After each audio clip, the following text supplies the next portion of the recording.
Hello, YouTube! Welcome in, welcome in. We are hanging out with Comicstorian, and we are going to learn about Bruce Wayne versus Alfred Pennyworth in Absolute Batman. Guys, I've been looking for DC, timeline lore and all that, and it has been rough trying to find anything, so I'm hoping that this will give me some good insight. I might have to look, into individual universe stories, so we'll start with Absolute Batman, because I found this one, and it might work. Anyway.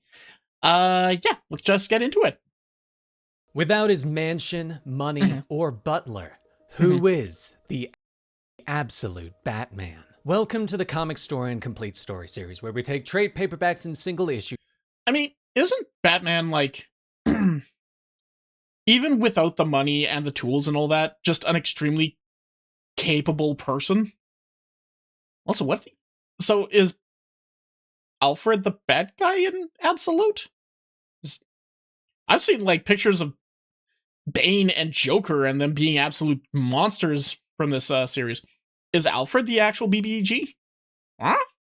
And we break them down into digestible bites to help you understand. Then we read them dramatically back to you. All alterations to the panel's text and images to prevent copyright problems, and all art is owned by its respective companies.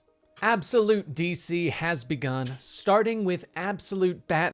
I also realized that I forgot to take my my distortion off, so let me just back up just a little bit. Text and images to prevent copyright problems, and all art is owned by its respective companies. Yeah. Absolute DC has begun, starting with Absolute Batman, written by Scott Snyder. A version of Bruce Wayne without the Wayne fortune and all that came with it. Today, we get a but he does have a crapload of steroids, apparently. glimpse at his origin and see how he handles the gangs rampaging through this new Gotham. Anyway, I hope you enjoy. Sometime in the past, a young Bruce Wayne leans over the sign for the Robin Williams, you absolute goat, you even made it in here. Bat House. His eyes widened in fascination with the mural. But he turns when his father calls out to him. Hi. Thomas Wayne gathers his class at the Gotham Zoo, informing his son that there will be time to visit the Bat House later. Okay. But now, a motorcycle roars through the dark and grimy streets of Gotham. Vroom, vroom. It's different from the last time the writer was here. The outward appearance is a shinier city, raising up into the night sky, taller and brighter than before. But the writer knows the truth. He passes the homeless tents to alleys. He sees the criminals waiting in the shadows for someone to witlessly walk by. He turns the motorcycle down an alley and finally stops at his safe house. Alfred Pennyworth pulls off his helmet as he looks. Holy six head. I'm sorry, but there's 4 head, there's 5 head, and then there's this thing. Holy crap. Honestly, I think Vegeta might be a little, you might make Vegeta blush with that hairline, oh my god. Around the dark streets, but he doesn't see anything. He chains the motorcycle to the building before heading inside. Okay. The safe house is small, allowing him enough room for a kitchenette and a bed. His arsenal, a lot of guns, displayed on the wall. While his tea brews, Alfred tries to reach out to Julia, his daughter. He doesn't even know if she still lives in Gotham, as they haven't spoken in years. And there is no answer. He leaves a message with a sigh. He finally sits down with his tea. Also, your phone only has 6 buttons. There should be 10. Actually, there should be 14? 0 through 9. The little asterisk and the pound symbol. And then the start and end call. You're missing some buttons, bud. And boots up his secure computer. Pennyworth signing in. Connection secure. He reports. Hi. There's a brief moment before his handler finally starts speaking. Tea as good as you remember? His handler asks. No. Alfred shrugs. Delightful. What's the assignment? Images flash across the screen as the handler explains that in the past 3 So is he back to being a international spy sort of idea? Is that the idea? Because it seems like something that would happen if he was like a hitman or an international like man of mystery sort of thing, like a 007 sort of idea. Because Alfred always was that type of person. He was like MI7, I think it was. I could be wrong, but he was the biggest threat to Batman's enemies in all the comics, as far as I know. Like, there are bodies under Wayne Manor that Batman did not put it there, and probably doesn't even know they exist. Because those are the ones that showed up to try and hurt the family, and Alfred was like, nah, bud. I got a 6-gauge shotgun, and 0 fucks, and 0 moral code.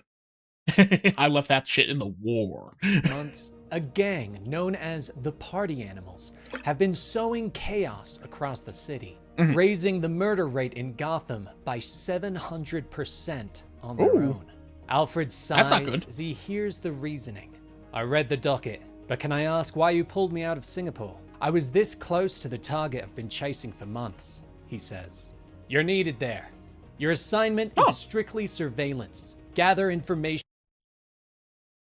What's his name? Is this guy legitimately just called Black Skull? I can't remember. I know that some villains in DC and Marvel and all that are very like hit the nail on the head kind of characters. So they just name they have names very similar to One Punch Man, Caped Baldy sort of idea.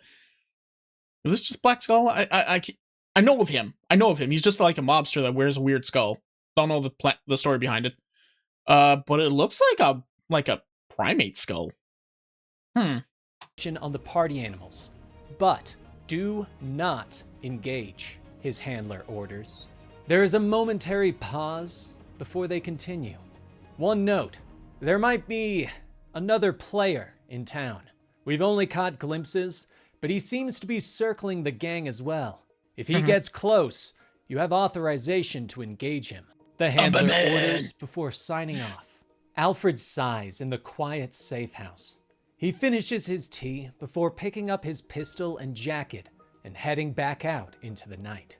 Stepping outside, So if he was actually going after a very high-profile target in Singapore, and you guys pulled him just to deal with some mobster that was going a little crazy, even though there's another enemy or another party circling the group, why didn't you try and like let them thin each other out a little bit and then bring in Alfred, or I don't know, is it Wade Wilson? Slade, yeah, or bring in Slade, or I don't know, Absolute Nightwing. I don't know who. I don't know the stories. Stares in surprise for a moment as he sees that the chain on his lock was cut and his motorcycle is gone. Bang. I hate this town, Alfred hisses through gritted teeth. Sure, the brought it next inside. day, Croc's gym. Okay. Massive fists smacking against a heavy punching bag. Bruce Wayne moves quickly for a man his size, his fist and feet slamming into the bag, drawing looks of shock from those around him. Memories of that day at the zoo flash through his mind. His final moments with his father. The class was looking at the lions, and Thomas discussed with his son that the family would be going out to a movie that night. As the memories of gunshots flash before his eyes, Bruce hits the bag. Okay, so it is textbook Batman story then. So they go out to the movies, and on the way home, they get held up and mugged, and unfortunately, his parents are taken from him at a very early age, which puts him on a career path to clean up crime in a very violent way. Couldn't become a police officer.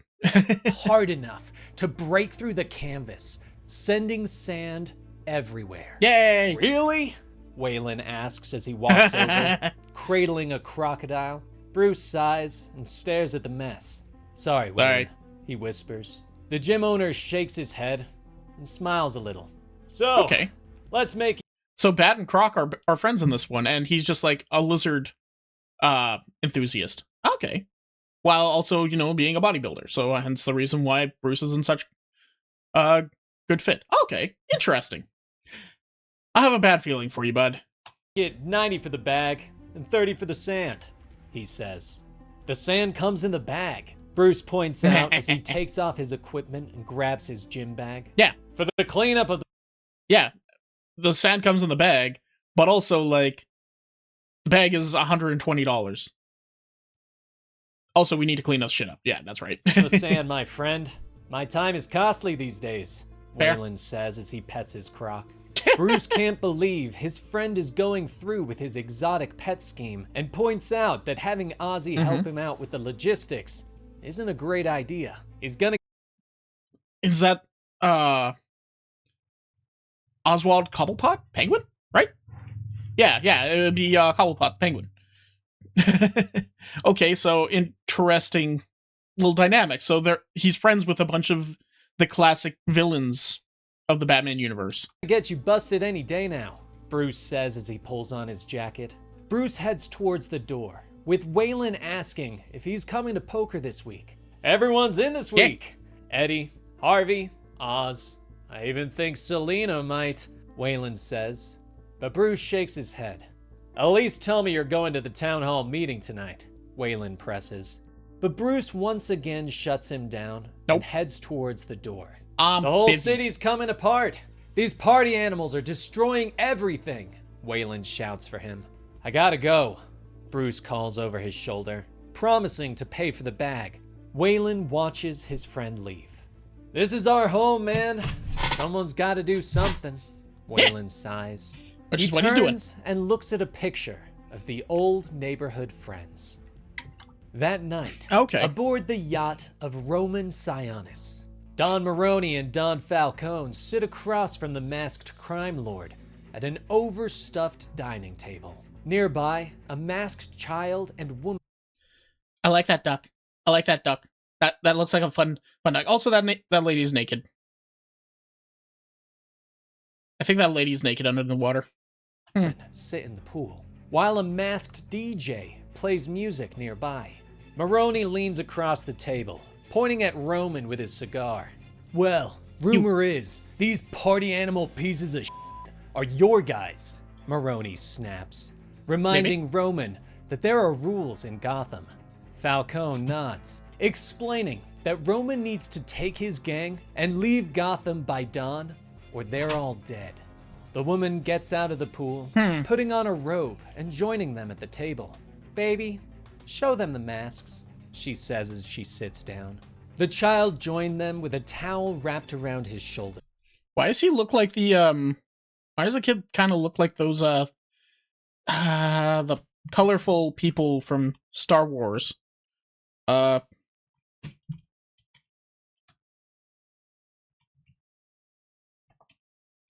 People.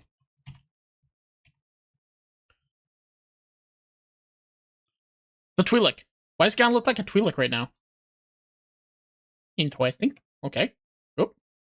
Sorry about that. Roman turns his masked face to her, perhaps smiling. Good idea, Lord only knows, he says. Behind them, in the shadows of the ship, lights begin to click on, revealing masks in cases. Roman explains that these are death masks, molded from people's corpses.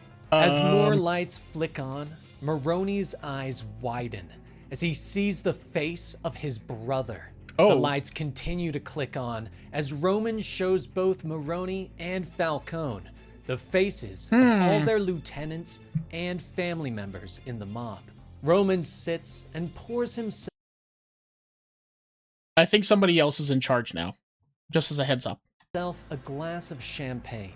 I have 2 places left, just for you, Roman says. The child is suddenly behind them, stabbing Maroney in the eyes before leaping up and pulling a garrote tight against Falcone's throat. Roman sighs and sips from his glass, ordering the DJ to turn the music up.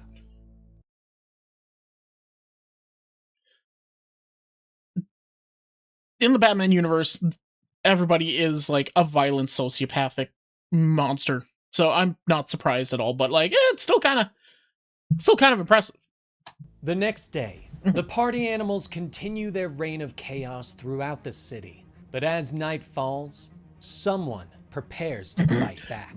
Bruce Wayne stands upon a rooftop, pulling on his cowl and leaping off into the night air. At the town hall meeting, Mayor Gordon stands before the... Oh, he's a mayor in this one. I guess he was able to climb that corporate ladder without having to, work with Batman as much. Okay, fair enough. People of Gotham, telling them that he is doing everything possible to end the party animal problem. But the people don't believe him, shouting that he is being soft on crime, despite his history as police commissioner. Outside, Alfred is in a nearby building. He watches as a large group of party animals approach the town hall, weapons at the ready. He taps a button on his comms. Pennyworth reporting, sir. Hi. Party animals are at the site. Heavily armed. Mass casualties possible, sir. Permission to engage, he says. There's a brief pause. Maybe. Permission denied, Pennyworth. Oh. Whatever happens there, observe only, the handler orders. Inside, But we don't want, mass deaths. We want the problems to be taken care of, but we do not want the civilians to be caught on the crossfire if possible. So they need to, observe, find out what's going on, and see what they can do in order to sort things out. people are still shouting, and a woman finally stands, looking not to Gordon, but to the faces of the crowd. People, look at us. Hi. This is what they want.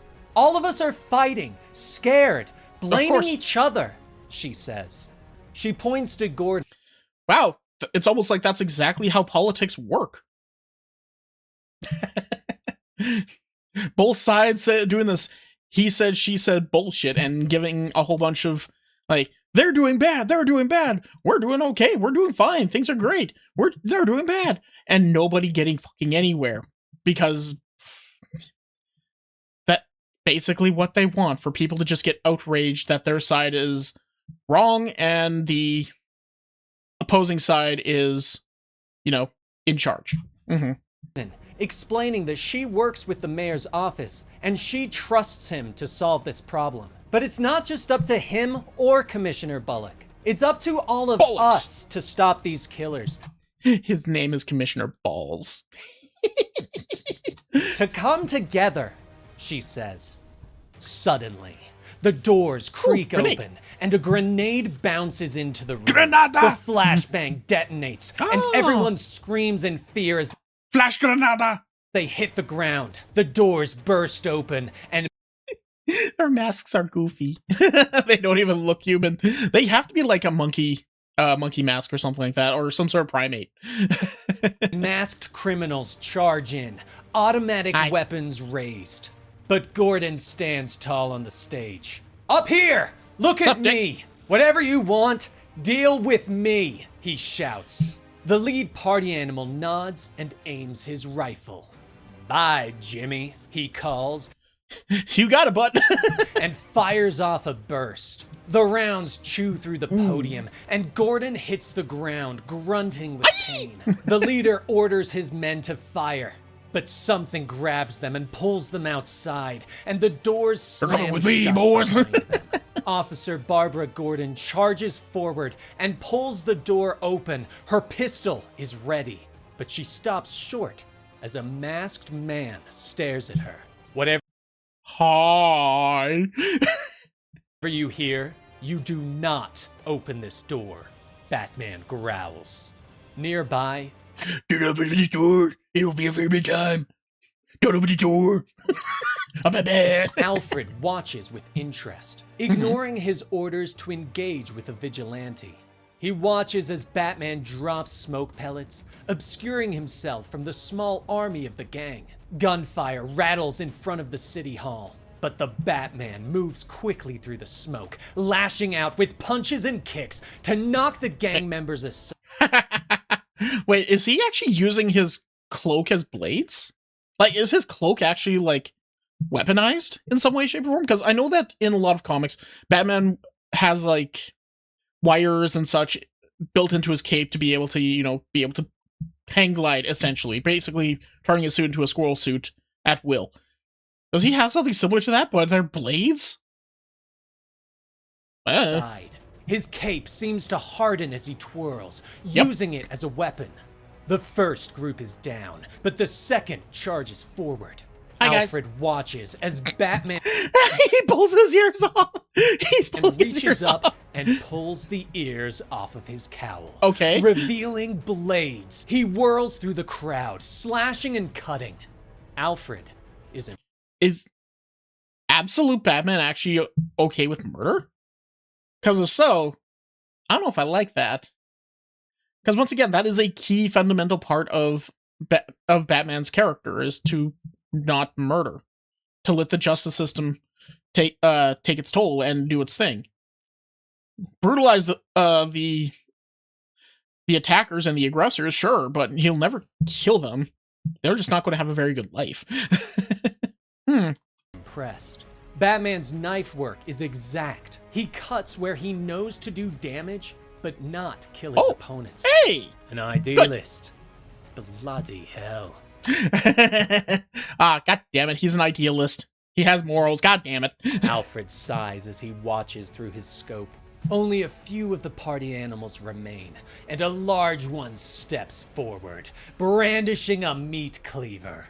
But Batman Useful. reaches into his belt. Pulling out a set of pliers, he reaches up and pulls the bat signal off of his chest and connects them, creating a battle axe. I knew about the battle axe. It's cool, but why?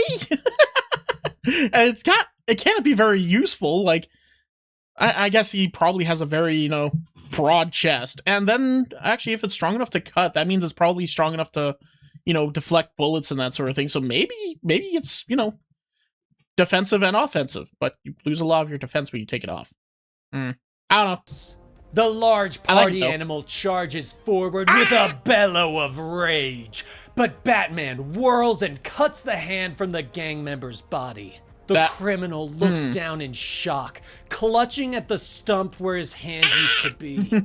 I hear they can reattach them sometimes. There's a hospital 3 blocks south of here.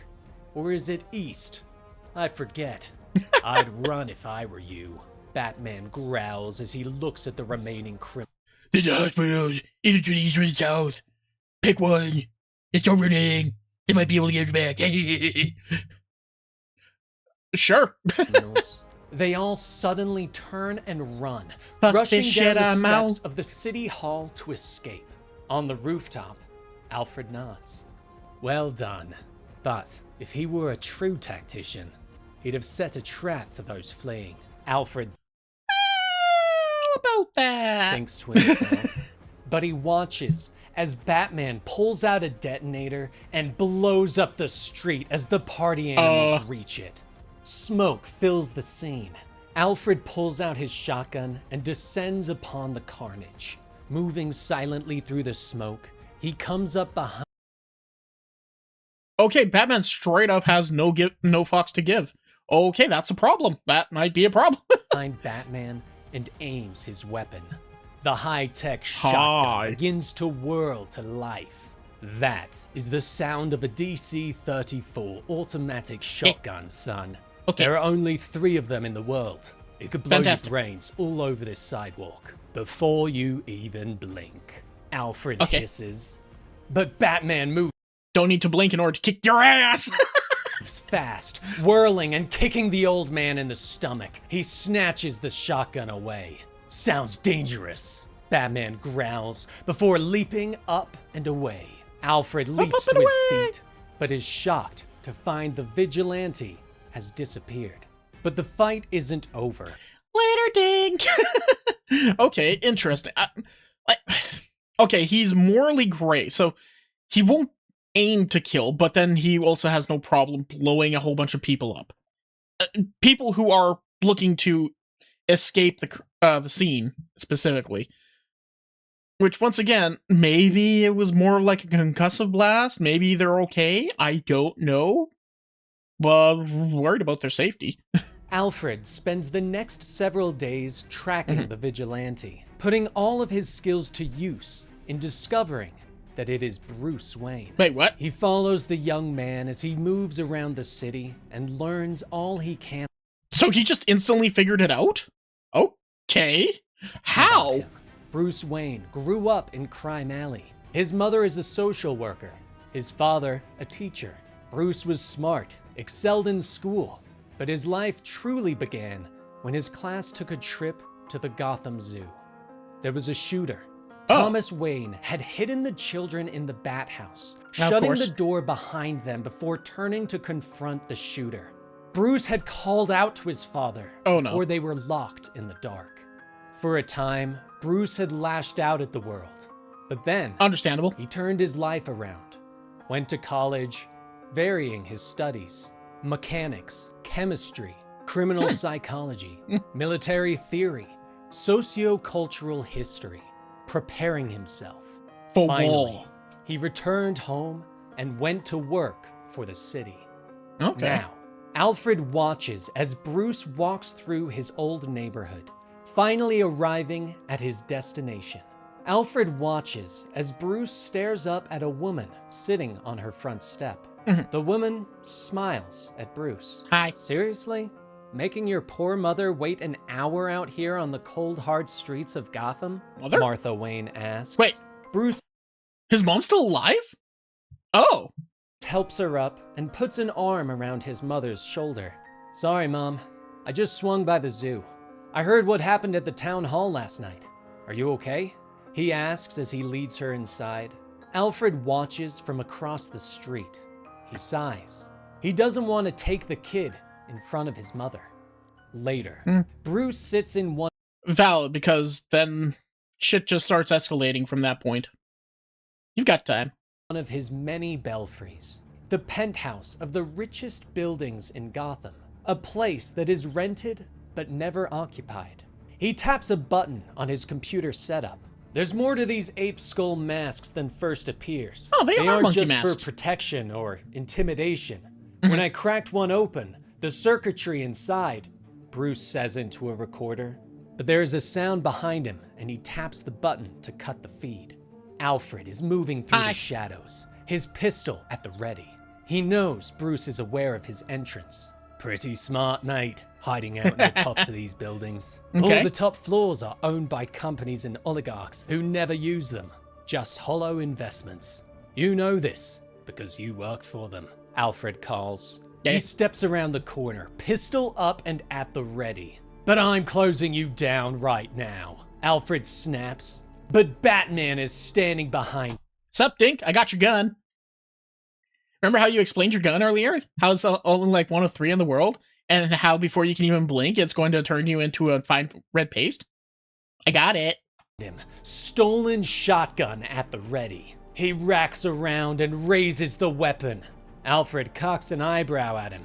Ah, thought you were better than that, son. Nope. You get cornered, and all those ideals go out the window?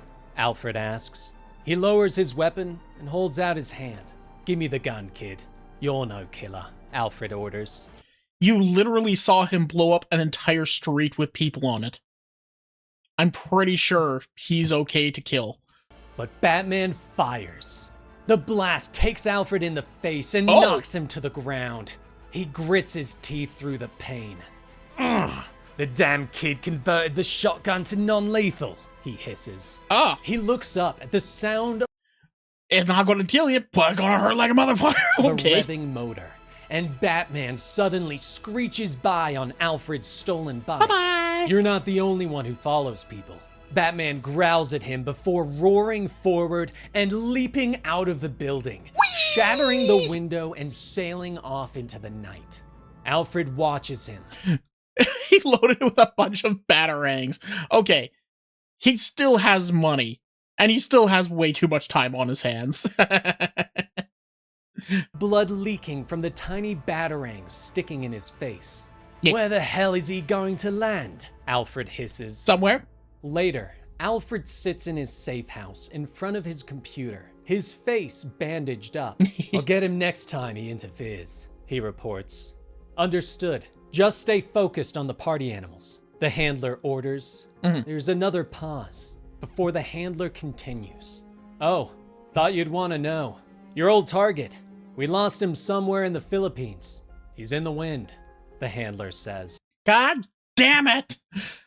So you ruined my operation, brought me to a new operation, and then tell me that you fucked up my old operation. Thank you. Much appreciated. Very appropriate and helpful. Thank you. Dick. Meanwhile, in Manila, 2 helicopter pilots are preparing for a flight. The co-pilot turns to his partner. So just sir? Nothing else? He asks. The pilot shakes his head. Nope. Don't even know his real name. When you're one of the 30 richest men on the planet, you can do whatever you want, I guess, he says with a shrug. The pilot reminds his partner not to make any jokes. Why? The co-pilot asks as they watch the man approaching. The guy never laughs. Not at anything. Ever. The pilot begins to say, right before their boss slides open the helicopter doors. His face is obscured by the shadows as he climbs in. The Joker. Hi, bud. So, Joker in this world took Batman's place as one of the richest people on the planet. Wait, was this the guy that Alfred was hunting? I mean, based on, like, storytelling and all that, that just kind of makes sense, right? And that is where we end issue 1 of Absalute Batman. Personally, I'm already loving this comic, and I'm very excited to see where it goes. I'm interested to see where things go. I have no idea what to expect. So far, Batman's just very violent, and has complete disregard for whether or not people will actually survive. Because, yeah, even if he converted a shotgun to do non-lethal damage, it was not a very far shot. That still would have potentially killed a man, right? Plus, I'm pretty sure we saw a whole bunch of bodies on that staircase that were, at best, twitching, and most likely not twitching, if you understand where I'm coming from. Anyway, thank you guys for watching. Make sure you go and check out the Comicstorian, because this was very well done. This is a nice little comic reading.